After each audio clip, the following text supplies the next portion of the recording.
Hello everyone, how are we doing? We are at Hampden Park. Found a wee bit of shelter, Stevie. It's not a nice night for all of those people out there watching in the comfort of their own homes. Probably warm, certainly dry, I would hope so, unless you've been at the game today. We're not, so feel sorry for us. I would rather much be here in the freezing cold Glasgow rain and weather than somewhere like Australia than now. I've got to say that, Hamish. I'm not going to lie, it's been a slow start to this video. I think we need to perk ourselves up a wee bit. Celtic are into the final of the, whatever it's called, Cup. The League Cup, we'll call it. 6 seasons out of 7, Stevie. We'll start with that. That's not bad. It's a good achievement. I know that it's all very well when people say we should be doing that and it's expected, but there's a lot of pressure on us to do it. It is expected every season, and the players' mentality season after season has been excellent. And again, we just had to get the job done, really. It wasn't pretty at times, but it was just a case of getting that win and getting through to the final, and that's all you can really ask for. A lot of people coming away for the game, mainly related to Stevie, by the way, chatting to them and you know, giving our feelings, and the consensus seems to be it wasn't pretty tonight at all. It doesn't matter though, does it? I mean, that's the main thing here. We're into the final and it doesn't matter at all. Well, we rewind. We'll go all the way back to the start of the day, effectively. Not quite. Start mid-afternoon when we got the team. Surprises in there for you. I think I called 10 out of the 11 on yesterday's video. Josip Juranovic starting was an interesting one, I guess. Yeah, it was. I didn't expect Juranovic to start at all. I mean, I don't think it was going to be his last game after that match against Rangers, though. I don't think he was bombed out completely. But I still expected Johnston to play. But in the end, the manager got it right, because Juranovic had a very good game, and it was certainly stretched Kilmarnock, especially after last week when you saw how they sat in and how they just made it a boring contest. Why do you think he started Juranovic? I think just to stretch Kilmarnock more. You did literally just say that. I should listen to him more, shouldn't I? You really should. I mean, I'm glad at least you're knowing your phone and patching me that way. But I think that's why he did do that. I think it was the right call with Ange in that respect. I also didn't realise as well with Siegrist that he'd been out for a couple of games or had been on the bench. I think he might have played. I thought he might have played if he was fully fit, and I think that's the team I would have went with as well with him. But cup final, what are you doing? I know we're going way off topic here. Did you play Siegrist in the cup final? Nah, you played Joe Hart. Okay. I mean, Joe Hart, you know, won us that game at times too. Very good saves. Yep. Came up big for us, so you've got to go with the number one goalie there. Elsewhere in the team, what stood out for you? What, before the game you're talking? Yeah. Nothing. It was exactly the team I predicted before it. But that was it. Just other than Juranovic, really, that was it. Is that maybe taking Juranovic out of it? Is that our best team at the moment? I think it is. Yeah, I think it certainly. Maybe Taylor in for Bernabei. Yeah, Taylor in for Bernabei. Yeah, but kind of, I mean, when Matt O'Reilly's fully on form as well, you could expect to have him there too. Yeah. But Aaron Moy's just undroppable the way he's playing now. I think we got some good news in Greg Taylor earlier. I've not bothered to read John's article, but I think John was hinting at maybe he could be back for Dundee United at Tannadice, which I think is 8 days' time, so that's obviously good news. Big game as well.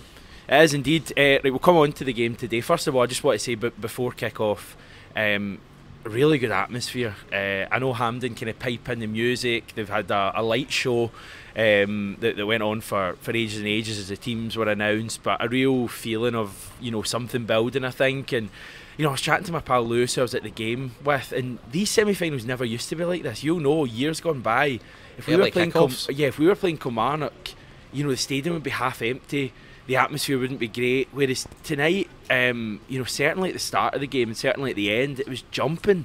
Hampden, it was really good atmosphere. I dare say the kick-off has a part to play in that, but massive Celtic support as well. I mean, it was like 9/10 of the stadium. It was probably, you know, 40,000, maybe even more. I mean, the stadium was pretty full. There was only a patch of empty seats was away up to the corner above the Kilmarnock fans, but I just thought the Celtic support, the numbers we turned out in tonight, I mean, you take it for granted, but it was magic. Yeah, I mean, to go back all those years to the semi-finals where you had like Aberdeen and all that in 2011, and it was like half 12 kick-off. It was nothing, and I think a lot of people were complaining about that. I think those top beaks at Hampden actually did listen. They're just over there. We can actually see Neil Doncaster's office for here. We can't. Shirting responsibility as usual, no doubt. But no, they did listen. We sat on the screen. Penalty to... Enough, don't start. No, but I think the fact that, you know, it's the kick-off time was a big factor in that. Definitely. Right, Stevie, so game kicks off. Incredibly nervous start from Celtic for the first 4 or 5 minutes. It was probably the most nervous I've seen us play under Ange. We weren't able to keep the ball, and Kelly had a couple of kind of interesting chances. One of them, I think Joe Hart makes a pretty good save. think it was from Rory McKenzie, wasn't it, with the effort?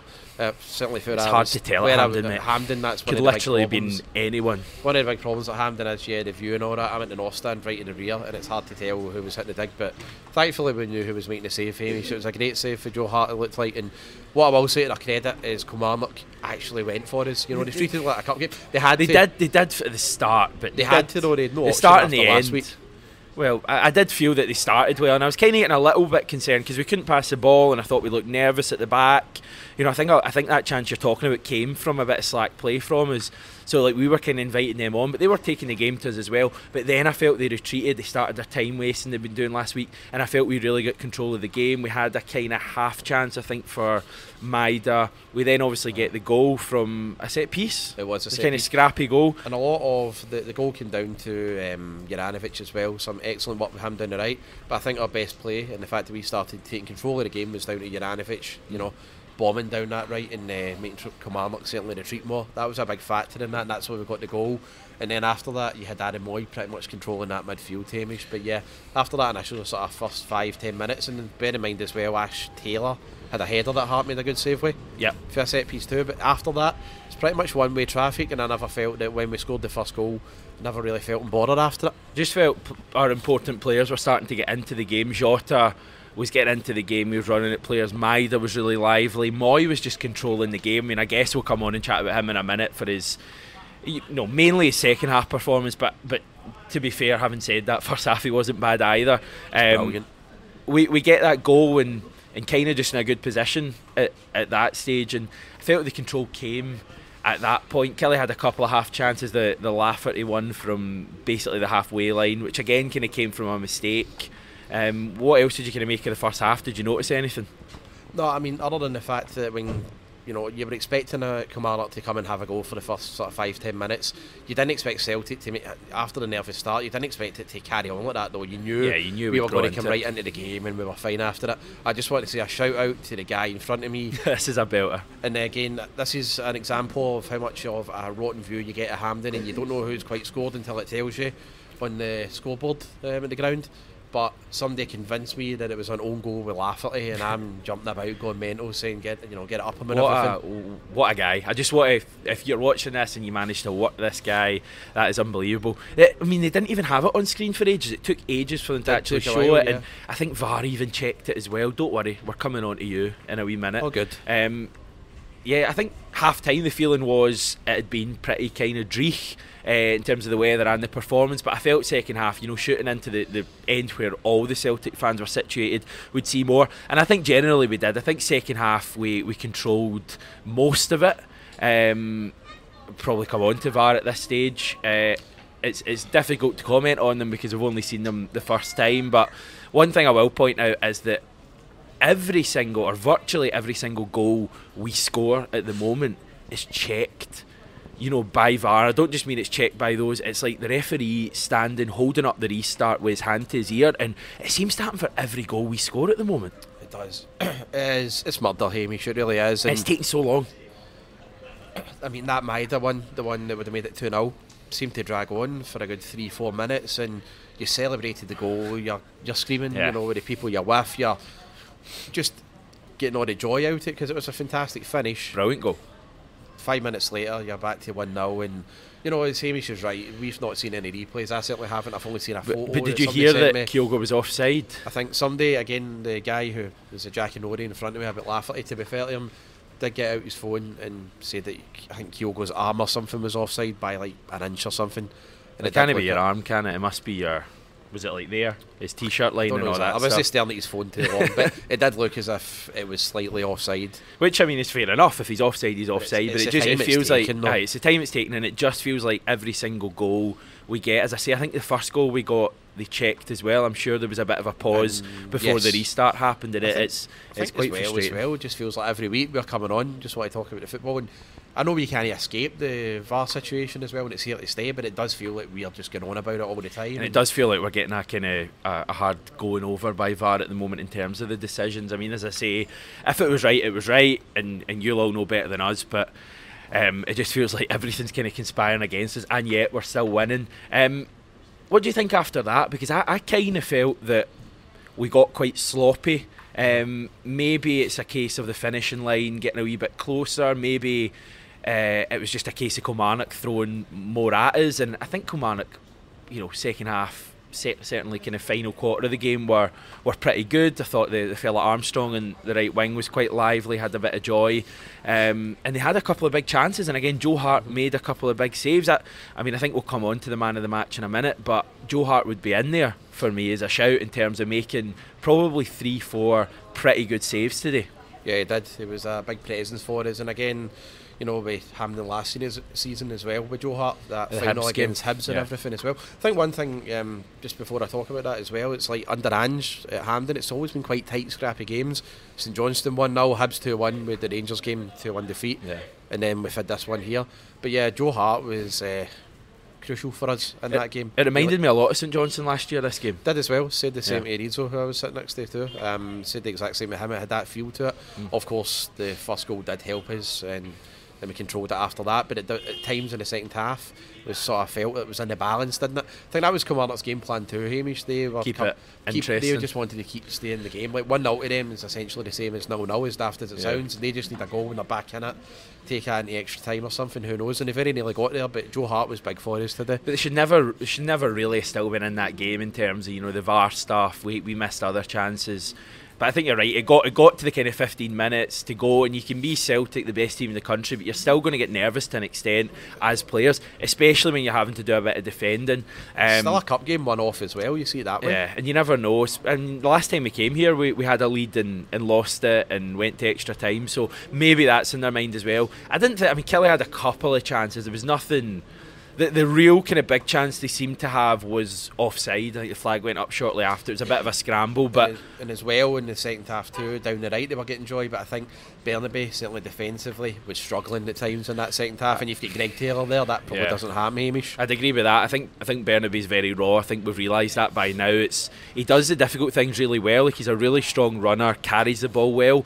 It's just when simple things like 5-yard passes, and he's see if like 2 or 3 players press him, he seems a bit unsure at times. But I still get really high hopes for him. But I'm glad we got that second goal. I'm really glad we got that second goal, because I think if we win, we're still into the cup final. You could argue the goal doesn't really change much, but I think it changes everyone's perceptions and mood coming away from that game. It was a horrible night. I know we've joked about it, but it genuinely is miserable.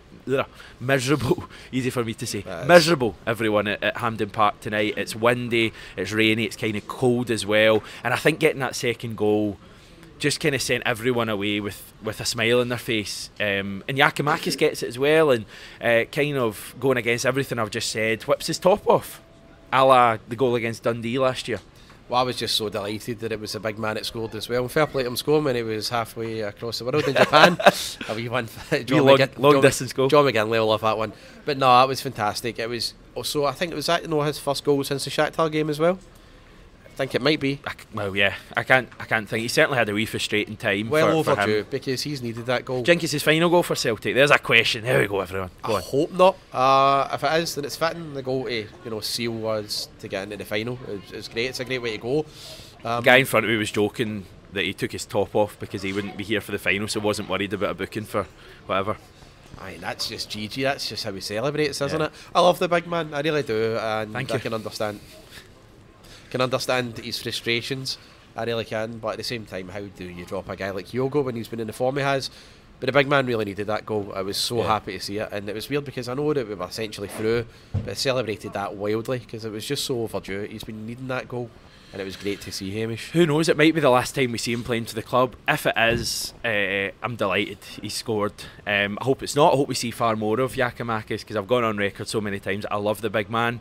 But if it is, his last dance, so to speak, to bring up some 2020 patter, I'm glad that he's gone out on a high and scored that goal. Can we talk about the main man though? Yes, you know who I'm talking about. Thanks. It's Aaron Moy. Superb. Aaron Moy, brilliant. No sing-song for me, but he is fantastic. Now, how good is he? Like, genuinely. I just want to defend us here, because after Norwich in that pre-season game, and I don't do this a lot, I don't really big us up a lot, Hamish, but after that Norwich game, pre-season 2-0, Aaron Moy came on, and I know there was some grumblings about him. 10-15 minutes of a friendly, so no, all the way back, we did defend him, said he's going to be an asset for us when he plays. He just needs to get up to speed. He's up to speed now. He controls that game for us today. He controls a lot of games for us now. He's undroppable in my opinion, and when you're keeping a guy like Matt O'Reilly out your position, it says a lot about you. Aaron Moy has been an outstanding signing, and I'm so happy we've got him.